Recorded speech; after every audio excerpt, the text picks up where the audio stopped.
আমি গৈছোঁ এতিয়া কি কৰিবলৈ গৈছোঁ ভাইটিক বেজি দিবলৈ আজি 2.5 মাহৰ বেজি 2.5 মাহৰ বেজিটো এতিয়া দিয়াম এতিয়া তাৰ 3 মাহ হৈ গ'ল আজি বেজি দিয়াব আজিতো অকণমান দিগদাৰ কৰিব ৰাতি কান্দিব হ'লেও উপায় নাই দিয়াবতো লাগিবই এইটো আহিছে বেজি খোজ খাবলৈ গৈছে বেজি খোজ ল'বলৈ যাওঁ বেজি ল'বা বাবা এটা ল'ৰাক বেজি দিবলৈ মানুহ কিমান গাল এইফালে আইতাক কোন বোলে এইফালে এইফালে মাক গৈ লওঁ এয়া আমি আহি পালোঁ এতিয়া চাব চেণ্টাৰ ইয়াতে বেজি দিয়া হ'ব বেছি দূৰ নহয় আমাৰ ঘৰৰ পৰা মানে 5 মিনিটমান লাগে এয়া এতিয়া হাঁহি আছে অলপ পিছত কান্দিব ইয়াতে দিয়া হ'ব বেজি বহুত গৰম আজি বেজি দিয়ে আনিলোঁ আৰু এতিয়া মানে কি তাত মানে ভিডিঅ' কৰা নহ'ল ইনজেকশ্যন দিওঁতে এইটো কাৰণে নকৰিলোঁ জানে আৰু সেইটো সময়ত কি অৱস্থা হয় মই মানে কি হ'ল ইয়াক দিয়াৰ মানে আগতে এজনী সৰু ছোৱালী এজনীক দিছিলে তো তাই কান্দা দেখি মানে মই কান্দি দিলোঁ আৰু তাৰপৰা ইয়াক ভিডিঅ' কৰিবলৈ মোৰ সাহস নহ'ল আৰু মই কান্দি অৱস্থা বেয়া হৈ গ'ল সেইকাৰণে ভিডিঅ' নকৰিলোঁ তাৰপিছতে আজি জ্বৰ উঠিব বুলি কৈছে বিষ হ'ব সোঁ ভৰিটোত দিছে কিন্তু বাওঁ ভৰিটোত বিষ হ'ব বুলি কৈছে সেইকাৰণে জ্বৰৰ কাৰণে জ্বৰ দৰৱ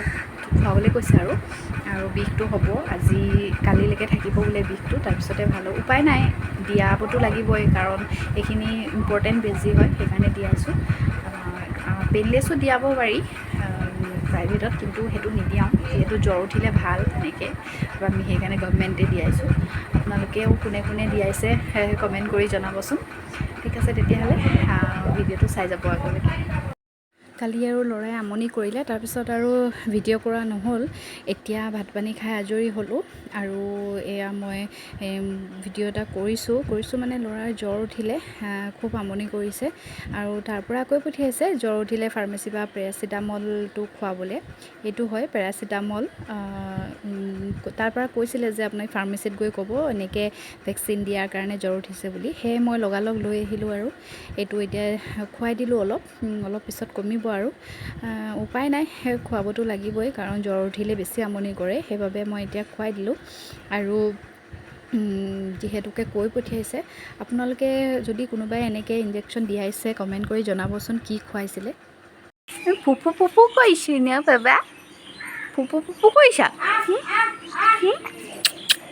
ফুফু এইফালে ফুফু কৈছে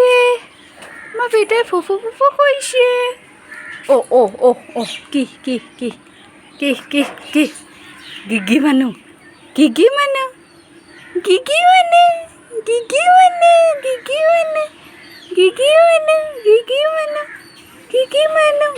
কৈ দিয়াচোন যেন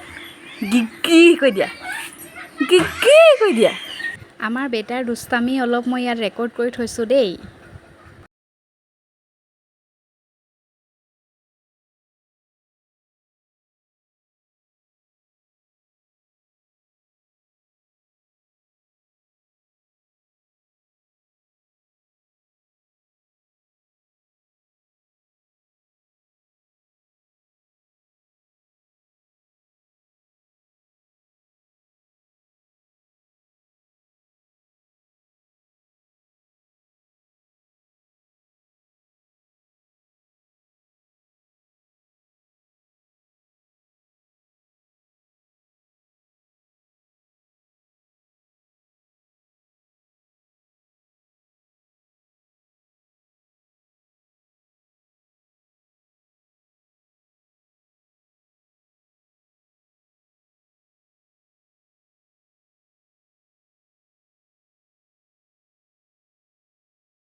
আৰু ভিডিঅ'টো দীঘল নকৰোঁ।